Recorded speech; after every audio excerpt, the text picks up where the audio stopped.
গ্রামের এক কোণে থাকত রবি নামের এক গরিব ছেলে। বাবা ছোটবেলায় মারা গেছেন, মা অন্যের বাড়িতে কাজ করে কোনো রকমে সংসার চালাতেন। রবির জামাকাপড় ছিল ছেঁড়া, পায়ে জুতো ছিল না, তবু তার চোখে ছিল অদ্ভুত এক স্বপ্ন। প্রতিদিন স্কুলে গেলে অনেকেই তাকে নিয়ে হাসাহাসি করত। কেউ বলতো, এই ছেঁড়া জামা পরা ছেলেটা আবার পড়াশুনো করে কি হবে। কেউ বলতো, গরিবের ছেলের স্বপ্ন বড়ই হাস্যকর। রবি কিছু বলতো না, চুপচাপ বই খুলে পড়ত। রাতে আলো না থাকলে মাটির প্রদীপ জ্বালিয়ে পড়াশুনো করত। মা বলতেন, বাবা কষ্ট করিস না, এত পড়ে কি হবে। রবি মুচকি হেসে বলতো, একদিন দেখবে মা, সব ঠিক হয়ে যাবে। বছর কেটে গেল, অনেকেই পড়াশুনো ছেড়ে দিল, কিন্তু রবি ছাড়ল না।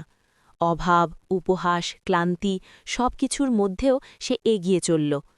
একদিন গ্রামে বড় খবর ছড়িয়ে পড়ল, নতুন একজন ডাক্তার আসছেন গ্রামের হাসপাতালে। হাসপাতালের দরজায় লোকজন ভিড় করে দাঁড়িয়ে। হঠাৎ একজন বলল, এই ডাক্তারটা তো রবির মতো দেখতে। সাদা কোট পরা ডাক্তার সামনে এসে মুচকি হেসে বলল, আমি রবি, আজ আপনাদের সেবার জন্যই ফিরে এসেছি। সেদিন যারা রবিকে নিয়ে হাসত তারা মাথা নিচু করে দাঁড়িয়ে রইল। আর রবি, সে শুধু হালকা করে হাসল, কারণ শেষ হাসিটা আজ তারই ছিল।